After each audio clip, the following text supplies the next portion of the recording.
during the history,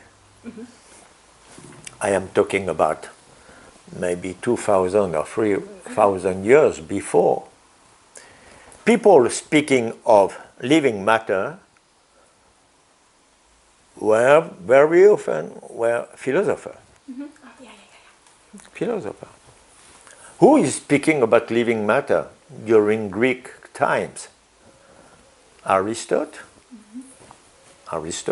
Plato. And then after, during Roman times, very few, in fact, and the only doctor was Galien.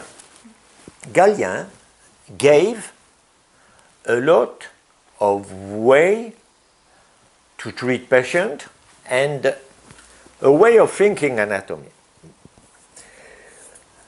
But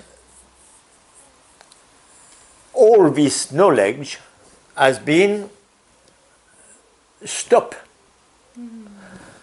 in Western Europe by the Christianism.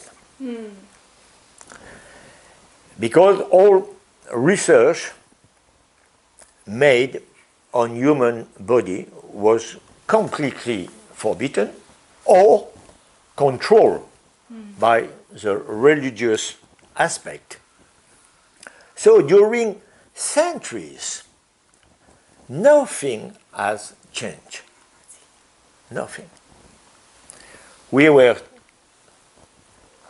for example, at the 300 years after Christ to 14 years after Christ, during 1,000 years, it was always the same knowledge. It's a lot. It's incredible. And little by little, in different countries, France, Germany, England, mostly, little by little, some scientists have changed little by little. But the weight of the religion was very heavy, and it was difficult to put this metaphysical aspect of the body beside, and to study only anatomy, not something else, only anatomy. Vesalius has been one of the first. Vesalius from Holland has been the anatomist who has changed really things. He has described things, he has changed the focus, the main focus from the earth to the brain. And he made very beautiful drawings. We are still now, it's beautiful. And little by little things have changed. But from Vesalius, and 1,000 years before, Galien. Between the both, almost nobody. And then things are changing. We had descriptive anatomy, and then, but on cadaver, and little by little, descriptive anatomy on fresh cadaver, which is different. And then, thanks to the technology, we can have a microanatomy. It's possible to do that. We did it today. You can observe.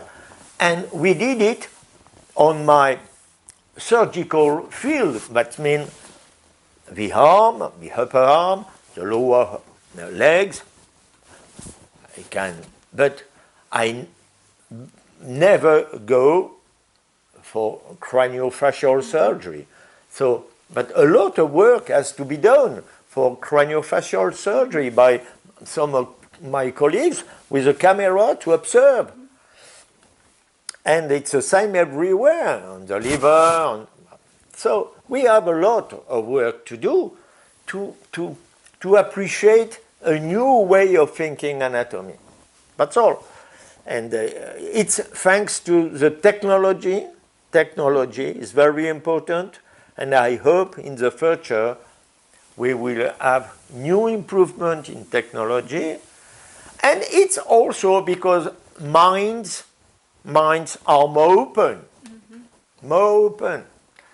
And this is a great progress. Yeah. This is a great progress. Mind open. So it's my way of thinking. It's not a revolution. It's only to use technological improvement. That's all. And you put it in an incision, and you look.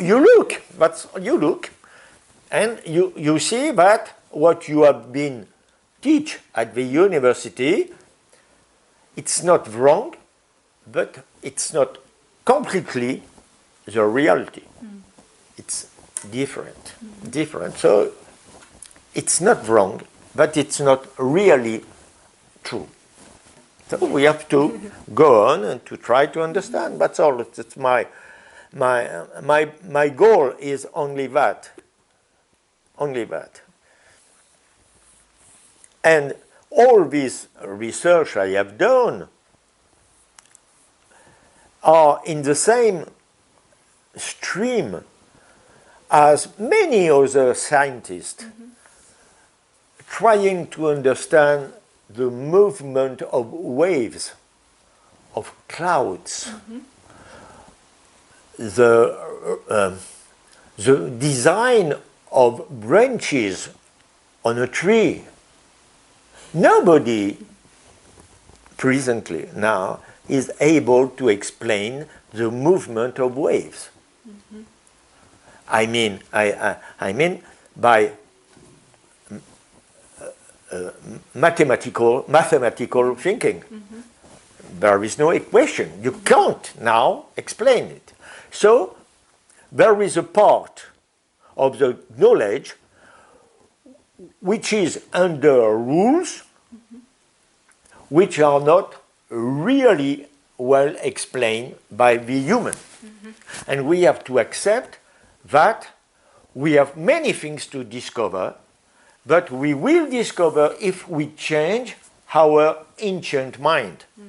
We have to be open to new rules and to accept the rules of the nature. The movement of a cloud can be precisely, certainly explained, but we are not able now, but maybe in 2 centuries it will be the case. So, and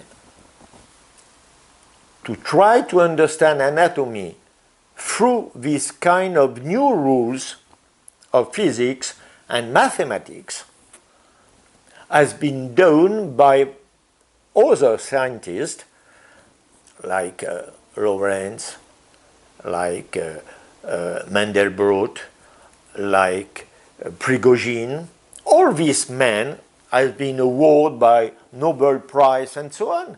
But nobody used their discoveries to explain anatomy or to explain biology. I don't understand why, because you can find all these works on internet. And we don't include them in our explanation of living matter. So I have tried to.